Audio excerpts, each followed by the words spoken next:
Jeudi 20 février 2020, la Fédération ivoirienne de football annonce officiellement avoir mis fin au contrat d'Ibrahim Kamara à la tête du staff technique des éléphants de Côte d'Ivoire. Dans son communiqué, la FIF indique que c'est à l'issue des échanges courtois que les deux parties ont décidé d'un commun accord de mettre un terme à leur collaboration. Le mercredi 4 mars, soit exactement 12 jours plus tard, un nouveau sélectionneur est nommé. Il s'agit de Patrice Baumel. L'ancien adjoint de Hervé Renard a pris fonction officiellement, mais il n'a pas encore délivré sa première liste d'internationaux convoqués, effectué le moindre regroupement avec ses joueurs ou disputé le moindre match. La faute aux mesures barrières pour éviter la propagation du Covid-19 qui oblige toutes les associations sportives à suspendre leurs activités. Sous contrat avec la FIF pour une durée d'1 an, Baumel et la fédération ont-ils convenu d'un plan de réduction de salaire du fait de la crise actuelle? Si ce n'est pas le cas, le technicien français perçoit donc son salaire malgré tout. Contraint d'observer une période d'inactivité, le sélectionneur des éléphants est toutefois en contact avec ses joueurs. Il a notamment eu des échanges avec Gervinho et Sérédier. Les retours en sélection de ces deux joueurs ont été évoqués. Mais cette situation de crise donne-t-elle le temps à Patrice Baumel de bien se préparer pour son nouveau challenge avec la Côte d'Ivoire ou joue-t-elle en sa défaveur? De son côté, la Fédération ivoirienne de football aurait-elle dû anticiper la situation de crise pour retarder la nomination de nouveaux sélectionneurs qui finalement est payé à ne rien faire? Le limogeage de Kamara n'est-il pas, en fin de compte, une erreur tactique de Sidi Diallo qui pensait permettre rapidement aux éléphants de rebondir avec un technicien qui connaît la maison et qui a contribué au 2e sacre de la sélection ivoirienne en 2015? Le débat est ouvert. Ah oui, alors est-ce que finalement la crise actuelle n'arrange pas les affaires de notre nouveau sélectionneur? C'est la question que je vous pose sur la page Facebook de la 3, donc allez-y, laissez-nous un petit commentaire. Vous également, alors est-ce que cette situation de coronavirus n'arrange pas quelque part Patrice Baumel? Oui ou non sur les ardoises?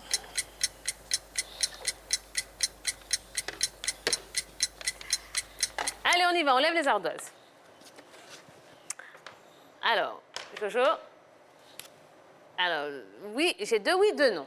On commence avec vous, Roger Stéphane. Je dis, la situation l'arrange plus ou moins, parce que la pression a un peu baissé, parce que quand il arrivait, il y avait quand même une grosse pression, vu qu'on n'a pas une très belle position en ce moment, en ce qui concerne donc les éliminatoires de la CAN, donc il y avait la pression du résultat.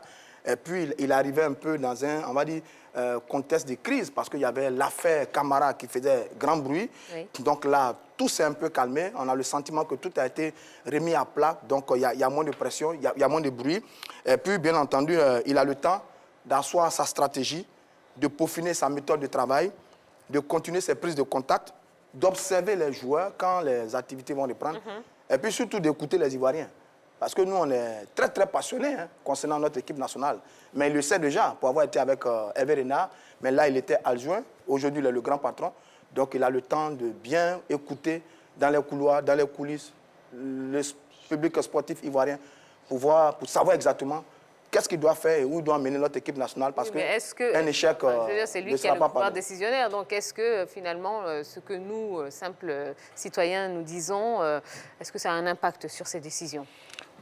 Moi, je pense que ça ne l'arrange pas, dans la mesure où, dans un premier temps, il ne connaît pas les joueurs. La crise arrive, il doit chercher à les connaître. Par contre...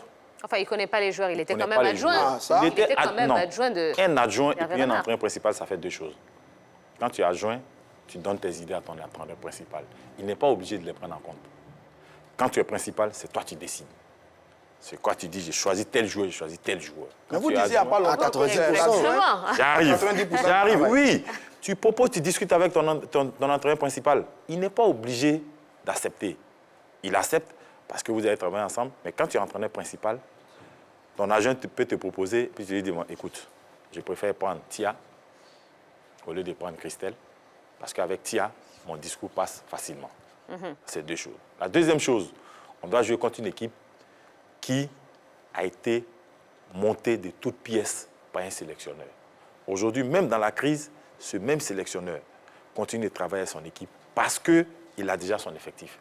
Quant à Patrick, c'est maintenant qu'il va former son effectif.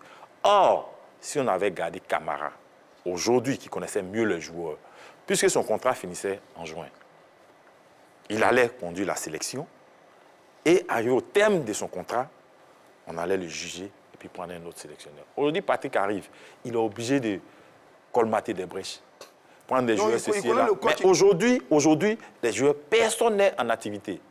Donc, on retourne encore à la case. Alors si personne n'est en activité, ce n'est pas seulement les joueurs de Baumel, c'est tous les joueurs. Mais il faut connaître quand même qu'il connaît cette équipe, il connaît ce groupe. Il a eu cette équipe avec Hervé Renard.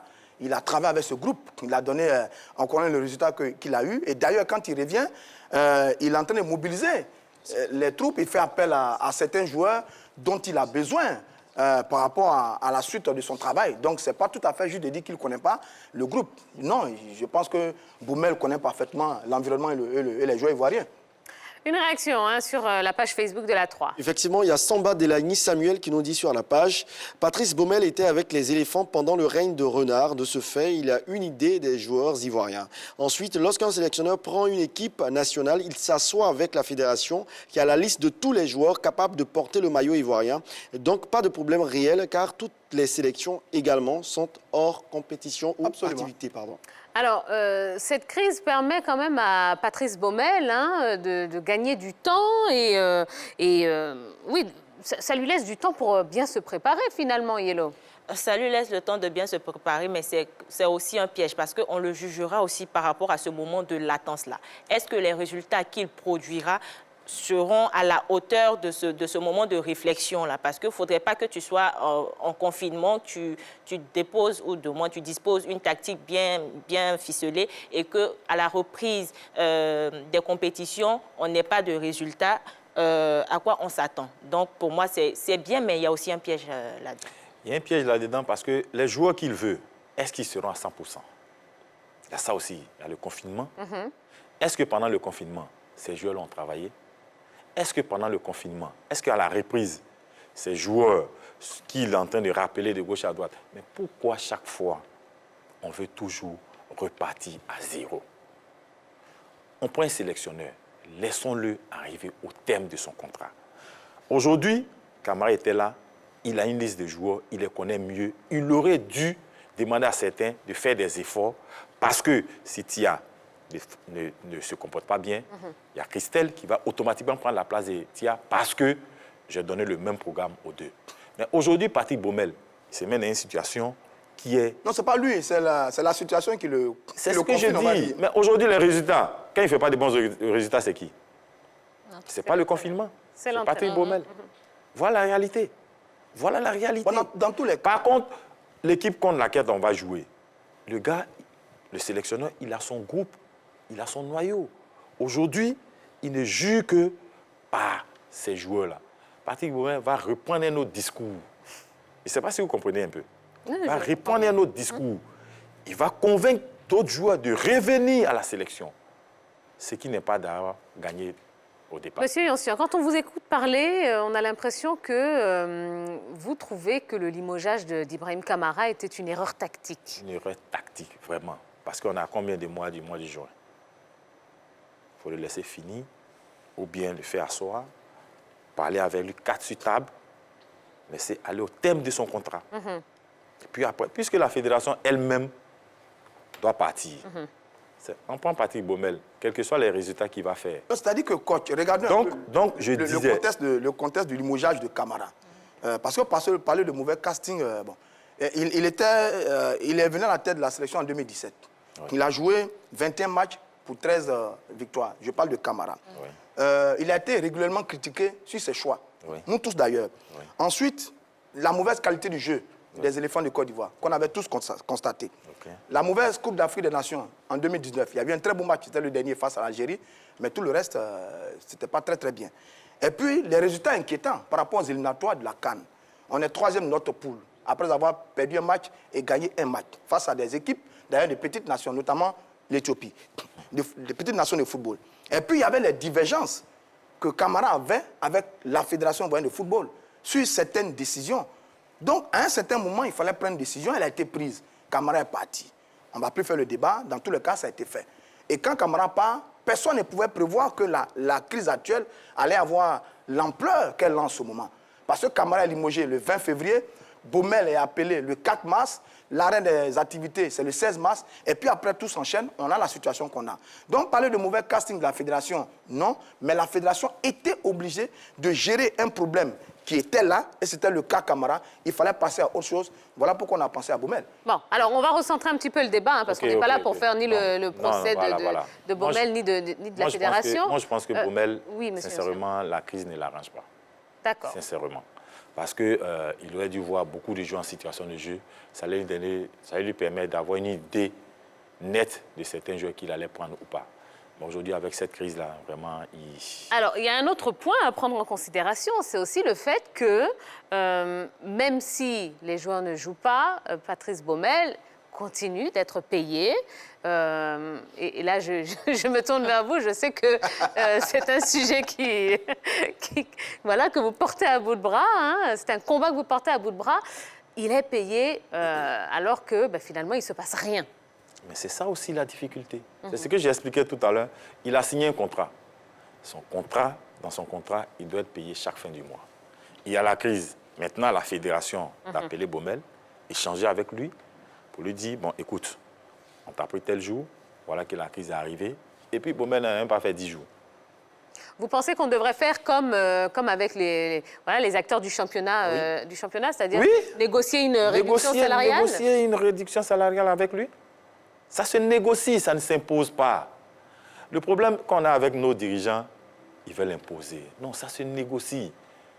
Du moment quand nous, on a un problème avec eux, les dirigeants, qui nous demandent de négocier avec eux, eux aussi, ils doivent accepter de négocier avec nous. C'est clair. Oui, pourquoi pas. Les joueurs sont salariés des clubs. Baumel est salarié de la Fédération ivoirienne de football. Est-ce que c'est le même contexte, la même réalité? Je ne sais pas trop. Mais dans tous les cas, oui, on peut penser qu'il ne fait rien. Mais un entraîneur, ça travaille aussi en dehors des stades. Coach, vous pouvez nous le confirmer. Un entraîneur, ça travaille aussi en dehors des stades. Parce qu'il y a beaucoup de choses à faire quand on n'est pas en compétition. Parce que nos équipes nationales, elles ne jouent pas tout le temps. Ce n'est pas tout le temps que ça joue. Elles jouent à des périodes précises avec les fenêtres FIFA. Donc, logiquement, il n'allait pas être toujours en activité. Mais un entraîneur, ça travaille aussi en dehors des stades. Mais autant la fédération s'investit dans la réduction des salaires des joueurs, autant elle doit penser aussi à réduire le salaire du sélectionneur. Vu que même les joueurs du championnat, eux, ils ont joué pendant un long moment. Baumel n'a encore rien fait, donc il faudrait penser à ça. Donc, si la fédération demande aux dirigeants des clubs, aux présidents des clubs, d'aller réduire le salaire des footballeurs, que la fédération elle-même réduise le salaire des Baumel. Ah oui, voilà, ça ne fera pas des jaloux. Hein. Ça ne fera pas des jaloux, ça ne fera même pas un débat. Oui. Ça paraît logique. C'est logique. Et c'est ce qui est logique. Et c'est ce qui doit être fait. D'accord. Au moins, cet argent-là pourrait servir à payer... Voilà, les salaires des autres. Voilà. Ah ouais, bon, ça, j'avoue que ça paraît logique, mais est-ce que c'est ce qui doit être fait ou bien va être fait? Bon, non, si ça ne devait pas être fait, pourquoi la fédération maintenant dit au président des clubs de réduire le salaire 50%. De 50%. Donc, elle, maintenant, elle doit réduire le salaire de 50% de son personnel. Caritative, hein. On dit, monsieur Baumel, on réduit votre salaire pour donner aussi aux joueurs. Voilà. C'est tellement simple. Il n'y a pas un brassard, Je suis mis en minorité, là. D'accord, très bien. Je respecte la position. Alors, on vous avait posé la question sur la page Facebook de la 3. La crise actuelle arrange-t-elle le nouveau sélectionneur Patrice Baumel? Vous avez répondu non à 74%, oui à 26%. Et ben voilà, hein, donc ils sont de votre avis. Ah. Voilà.